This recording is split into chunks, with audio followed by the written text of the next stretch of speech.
Coucou tout le monde! Je suis super contente de pouvoir enfin vous filmer cette vidéo puisque ça veut dire que les choses avancent notre projet maison, puisque ça y est, le chantier a commencé et on a même le hors d'eau hors d'air depuis début mai, donc le chantier est plutôt bien avancé et si tout se passe bien, on devrait emménager d'ici le mois de novembre. Donc maintenant que les travaux ont commencé, il est temps pour moi de vous raconter un petit peu comment se passe ce chantier, puisque comme je vous avais dit l'an dernier, je voulais vous raconter un petit peu ce projet maison, vous raconter un petit peu les choix qu'on a fait, comment ça se passe. Et c'est vrai qu'on a eu pas mal de rebondissements qui ont fait que le projet a été pas mal décalé. Mais là, ça y est, le chantier est bien avancé, donc il est temps pour moi de vous raconter un petit peu comment ça se passe. Comme j'ai pas mal de choses à vous raconter, puisqu'il s'est quand même passé beaucoup de choses entre l'avant-projet et puis le début du chantier, je pense que je vais découper cette vidéo en deux parties, histoire que la vidéo ne soit pas trop longue et que je puisse vous donner un maximum de détails sur ce projet maison. Donc j'espère que cette vidéo vous plaira. Comme d'habitude, n'oubliez pas le petit pouce si vous aimez la vidéo, n'oubliez pas de vous abonner pour ne pas rater mes futures vidéos, et puis sans plus tarder, c'est parti! Alors pour vous donner un petit peu de contexte, c'est une maison qu'on imagine depuis maintenant 8 ans, donc ça fait quand même pas mal de temps, et c'est une maison qu'on a vraiment réfléchi dans les moindres détails. C'est une maison que l'on voulait en accord avec nos valeurs, donc qui ait l'impact le plus faible possible sur l'environnement. C'est donc une maison qui est en bois, donc c'est un matériau qui est naturel, qui est sain, qui est aussi plutôt responsable puisque ça vient de forêts qui sont gérées durablement. Et c'est aussi une maison qui sera passive, ce qui veut donc dire qu'elle aura une faible consommation d'énergie afin de se chauffer. On avait vraiment envie et besoin de se rapprocher de la nature et du coup on a eu beaucoup de chance de trouver un terrain à la campagne, au calme et qui correspondait tout à fait à ce qu'on cherchait. Puisque à terme on aimerait vraiment essayer de retrouver un mode de vie le plus simple possible en essayant d'avoir un petit potager pour pouvoir cultiver nos légumes. On aimerait avoir des ruches, on aimerait avoir un poulailler avec quelques poules pour avoir nos propres œufs. Et puis à terme on aimerait bien également planter au fond du jardin une mini forêt, histoire de ramener encore un peu plus de verdure, un peu plus de nature et puis pourquoi pas ramener un petit peu de biodiversité par là. Alors pour vous raconter un petit peu le début du projet, on a visité ce terrain il y a un peu plus de 2 ans puisque c'était en janvier 2022, donc ça fait quand même très longtemps et on a eu un véritable coup de cœur pour le terrain qui correspondait en tout point à ce qu'on cherchait. On avait repéré depuis pas mal de temps un constructeur de maisons écologiques qui s'appelle Pop-Up House et qui avait vraiment un concept génial de maison clé en main et éco-responsable, donc du coup on avait déjà fait notre choix et on a commencé notre projet maison avec eux. Alors leur fonctionnement est un petit peu particulier puisqu'ils fonctionnent avec un système de partenariat avec des maîtres d'œuvre et en fait ils n'ont qu'un maître d'œuvre partenaire par département, ce qui veut donc dire que nous n'avons pas eu le choix de notre maître d'œuvre, il nous a donc été imposé. Très rapidement, on s'est rendu compte que ça allait être compliqué de travailler avec lui puisqu'en fait ça ne se passait pas bien du tout. Non pas que ce soit pas une personne gentille, sauf qu'en fait il n'était pas du tout compétent en termes de maîtrise d'œuvre. En fait c'était un ancien artisan qui s'était reconverti en maître d'œuvre, sauf qu'il n'avait malheureusement pas toutes les compétences et il était très mal organisé, il n'était pas du tout pro. C'est vrai qu'il y avait plein de choses qui étaient faites vraiment approximativement et de manière un peu bâclée. Et en plus de ça, il n'était pas du tout bon communicant, il ne donnait pas de nouvelles, il ne répondait pas à nos messages, pas à nos appels, il nous a posé plein de lapins. Donc c'est vrai que de manière globale, ça ne nous inspirait pas du tout confiance et ça nous a apporté beaucoup de stress alors que ce n'était que le début du projet. Comme je vous le disais, Pop-Up House n'avait qu'un seul partenaire par département et donc on était coincé avec lui. On a demandé si on pouvait changer de maître d'œuvre mais malheureusement c'était pas possible. Ce qui fait que c'était un petit peu compliqué pour nous de travailler avec lui et de réussir à avancer sur le projet. En parallèle, on a également eu quelques petits soucis avec la mairie puisque le fait de faire une maison éco-responsable, notamment avec Pop-Up House, impliquait certains choix esthétiques un petit peu différents, comme par exemple du bardage bois sur les murs. On voulait également faire une pergola pour casser les rayons du soleil et faire en sorte qu'il fasse moins chaud en été, ou encore faire un toit végétalisé sur une partie de la maison.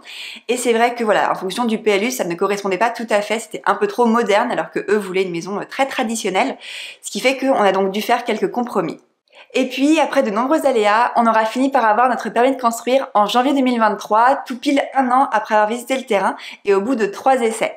Donc ça n'aura pas été simple, mais on aura fini par l'avoir.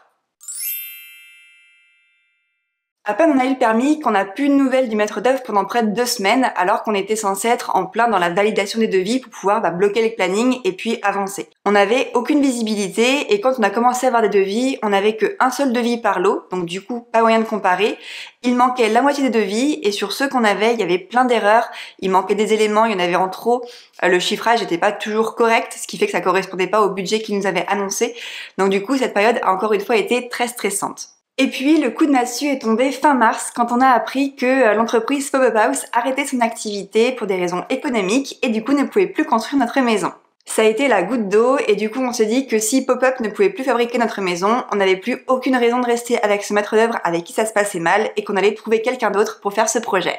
Du coup en avril, on a rencontré quelques maîtres d'œuvre qui étaient spécialisés dans les maisons en bois et on en a trouvé un qui était génial. Sauf que le budget ne correspondait plus et la maison était 15% plus chère que prévu.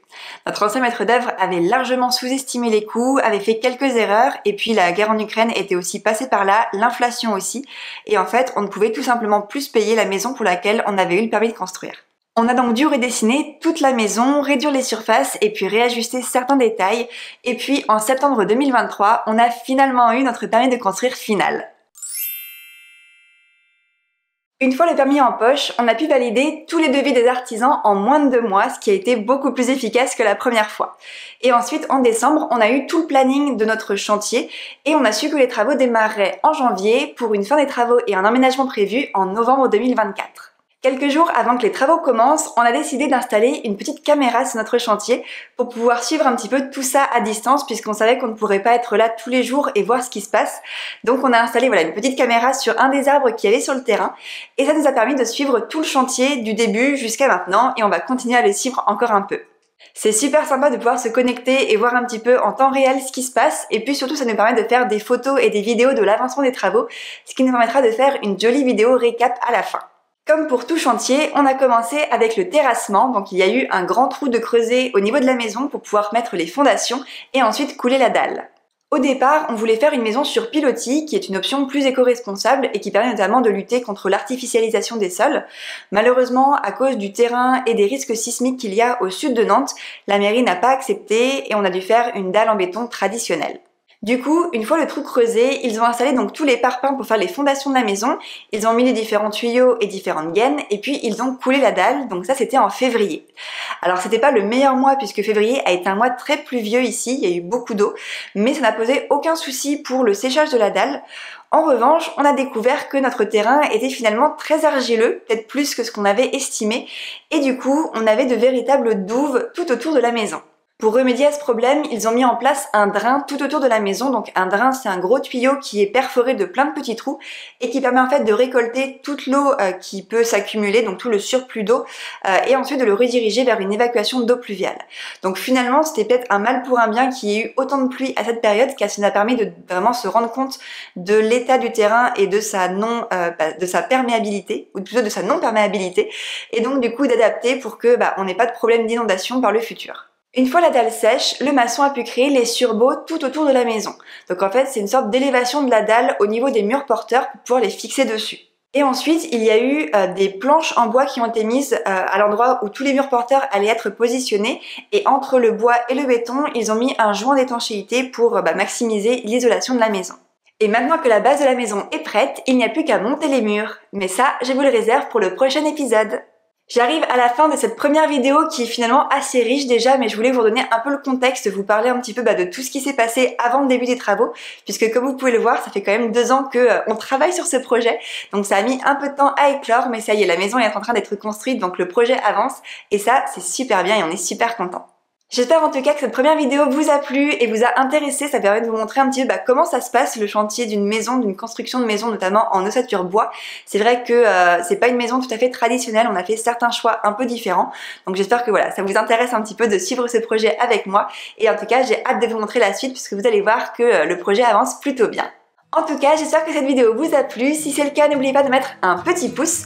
Moi je vous souhaite une très bonne journée et je vous dis à très bientôt pour un prochain épisode. Bye!